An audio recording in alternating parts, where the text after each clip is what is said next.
everyone! So today I'm doing a book review on why I'm no longer talking to white people about race. I've been planning to do body positive book reviews, but actually this I think is much more relevant, and also you can't actually separate racism from body positivity. Well, the beauty standard is often a Eurocentric beauty standard, a white beauty standard. So it's a slight veer off of the usual, but equally relevant and important. I think before I start talking about the book, in light of events that have been going on with protesting, I'm going to be honest, I've been feeling very tired and exhausted and frustrated. It feels like every day you kind of wake up and you're being exposed to more and more of the violence that's going on to your own people, and I know for a fact that I've not experienced half of what some other black people have experienced. So if it's hard for me, I can't imagine how hard it must be for other people. So firstly, I just encourage that everybody look after themselves. We have to make sure that we rest and recharge so that we can go back at it again stronger, instead of burning ourselves out and becoming hopeless and despondent, because as soon as we become despondent, that's when we've lost. Activism is important, but it doesn't have to look like a protest. It doesn't have to look like this. It doesn't have to look like a video. It can be creative, it can be voting, it can be signing a petition, it can be donating if you can, it can be supporting black businesses, it can be following black influencers. It doesn't have to be a big show that you can post online, because that's not the point. The point is support and solidarity. Another thing before I start talking about the book is I'd like to preface anything I'm going to say with the fact that I am black, but I do have a certain amount of privilege. I am light-skinned. Being light-skinned or being mixed race, you can be seen as half white or half black, so you're less black than them, but still not white. So you're still not with us, but we can accept you a little bit more. And I've definitely felt that in my life. There's a bit more about here, so I'll talk about it later. Just note that I have been complicit in racism, so I'm equally learning how to do better, as a lot of people are right now. But I also feel the pain of my own community because I've also experienced racism. It's a weird intersection to be at, but I'm sure there are lots of people in a similar position.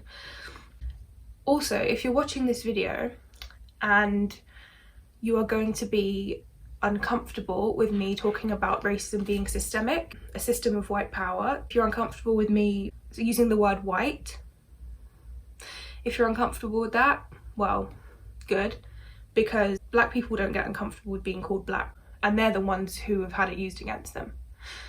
So now we've come to a point where we're not prioritizing white feelings anymore. If you're uncomfortable with it, I would say good, and keep watching, because it's that discomfort that is going to allow you to grow and be better and do better. Feel free to click off, or feel free to keep watching. So yeah, without further ado, I'll get on with talking about the book itself. I actually bought this maybe 2 years ago, and I read it, I think I read it as I was commuting up and down in London. So I actually did read this in public on trains, and I did get some funny stares. But yeah, so I read it a few years ago, and with all the stuff that's been brought up and the social discourse we've been having and the protests, I thought I'm going to reread it and use it to sort of get my opinions out there, and also kind of review it as a resource for learning. And I think it's a really great one, actually. I think it's relevant because it talks of systemic racism, and it talks about it in a way that's relevant for everybody. It's really informative, actually. And as I was saying before, it doesn't pander to being comfortable for white people to read. I mean, if you look at the title, I mean, it's not about that at all. And I respect that. I think it's a big step to have something like this published and be available out there, and to become so popular as well. This was actually based off of a blog post that Reni Eddo-Lodge, the author, she wrote in 2014 with the same title, and it gained so much traction that she ended up writing a book on it. And the original blog post is the preface at the beginning. I think the thing that attracted me to this book was the fact that I had previously expressed my thoughts on racism and been shut down, or told, oh, are you sure that was racism, and sort of been gaslit before. It appealed to me because I thought, there's someone else who feels this, like there's somebody else who understands that it is real, and that my experiences are valid. Everyone's experiences are valid, because unless you've experienced racism yourself, then you can't really tell somebody else that they haven't experienced it if you don't know what you're talking about. Like, that's just rude and extremely ignorant. What I ended up doing to review the book, I intended, like in my last book review, to use bookmarks, and I tried to bookmark everything I found extremely relevant and poignant, and you know, things that really stuck out to me. And I mean, if you look at this, it turns out that there must be a good 20 in there, and I thought, oh, I can't go through all of these. It's that I'm just going to pick out quotes from the book to support the points that I think are the most important, and just pick out recurring themes.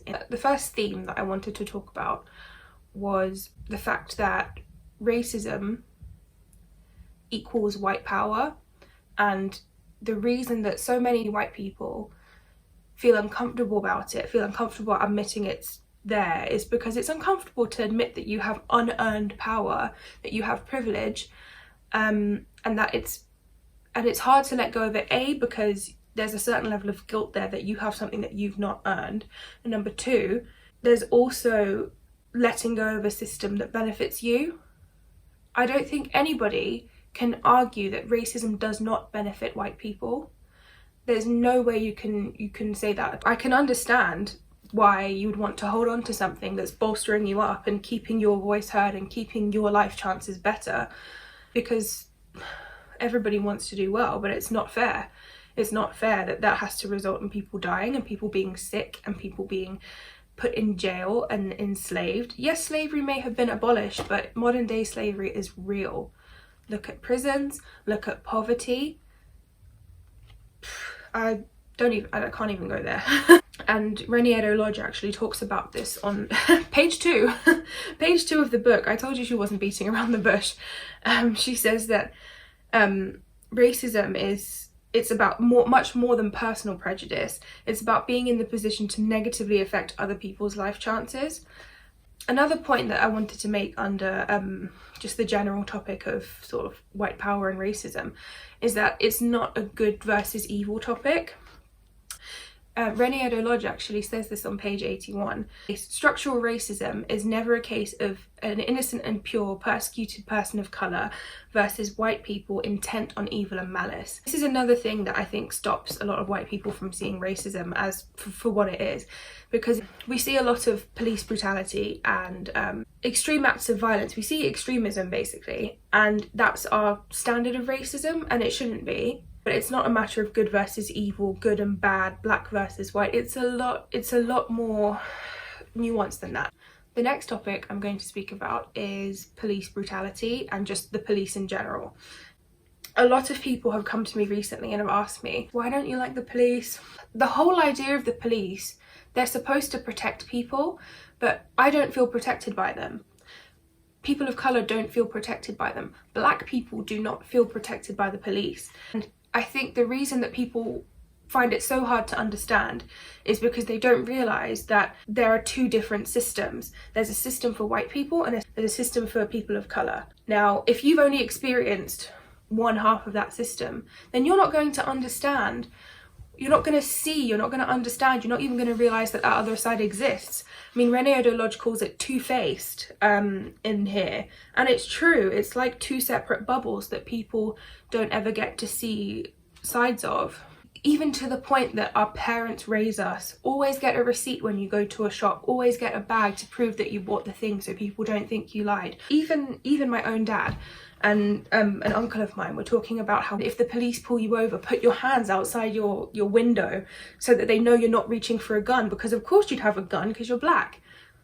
Imagine as a child you're being taught by your parents how to avoid the police unfairly treating you because it's that big of a problem.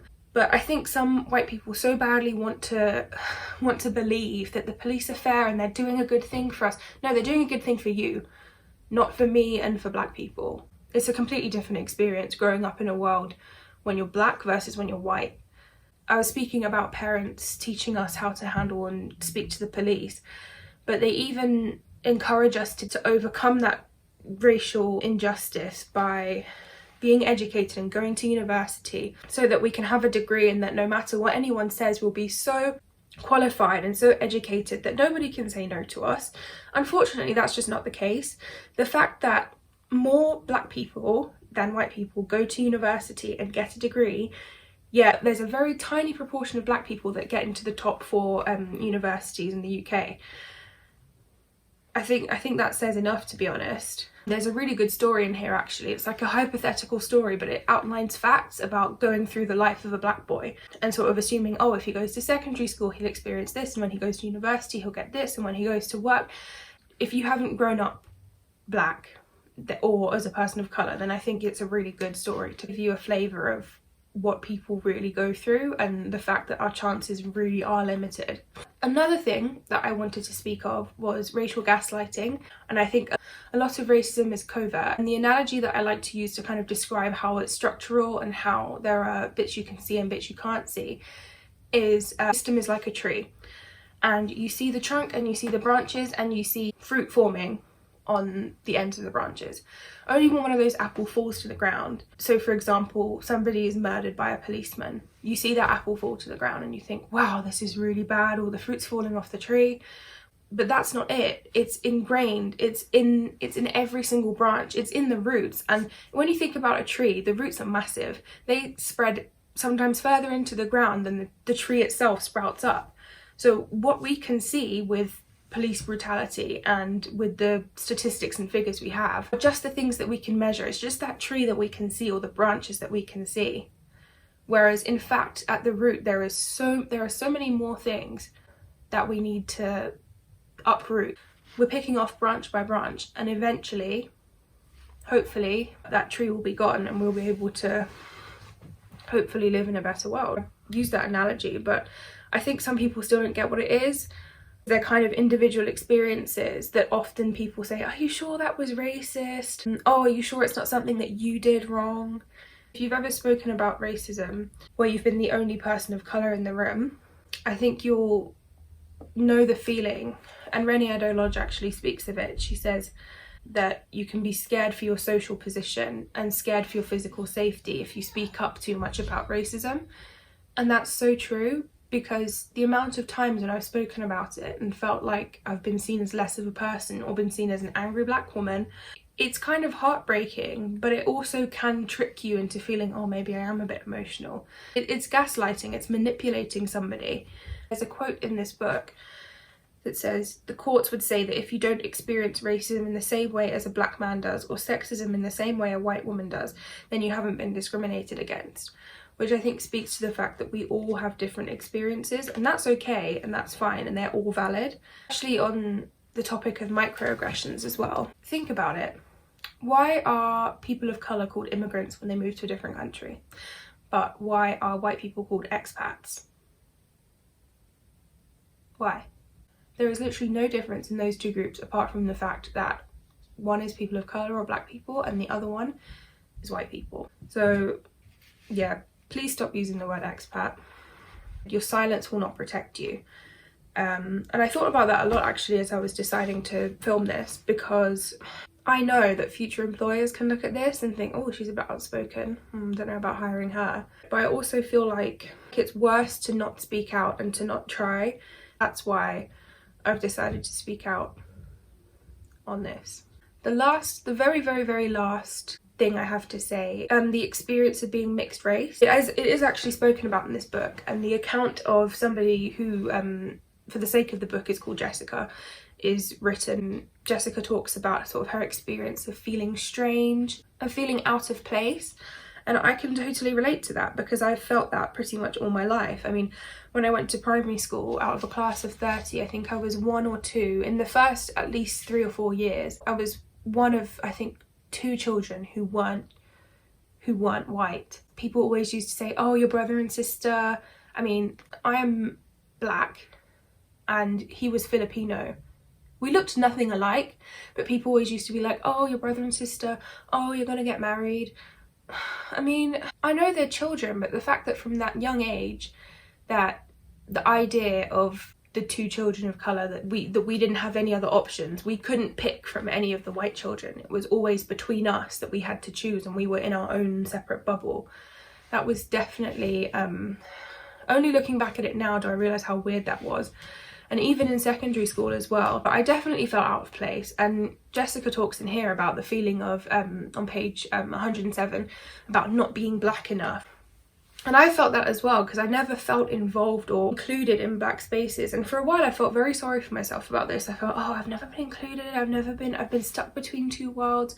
And only now am I thinking, the reason that is because if I were black, I would also see myself as complicit in what's going on. I also was somebody who was complicit in the narrative that, oh, the black girls are angry and they're loud and they're much louder and they're mean and they're this and they're that and they're wild. Like, who calls white people wild? Nobody does. I mean, even the head teacher at my school called two black girls, said they were acting like animals.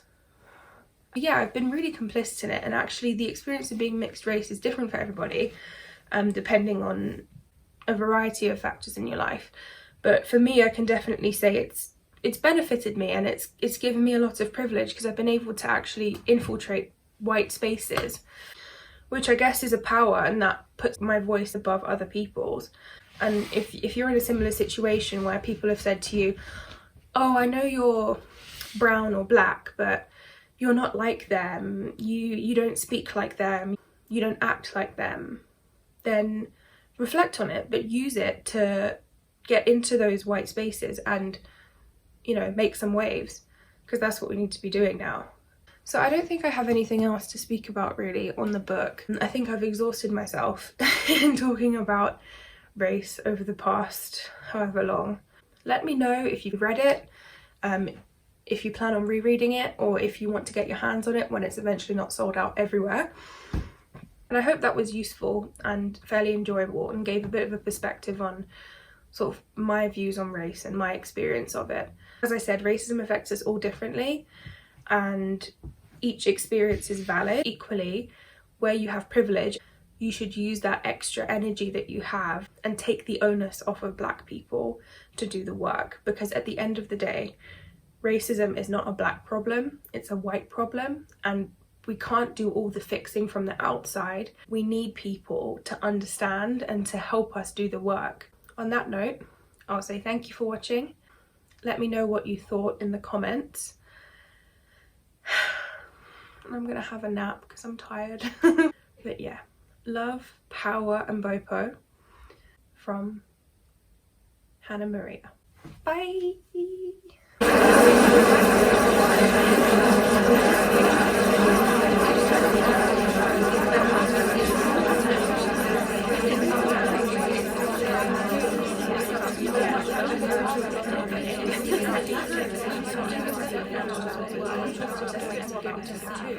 Sides of, I can't even go there.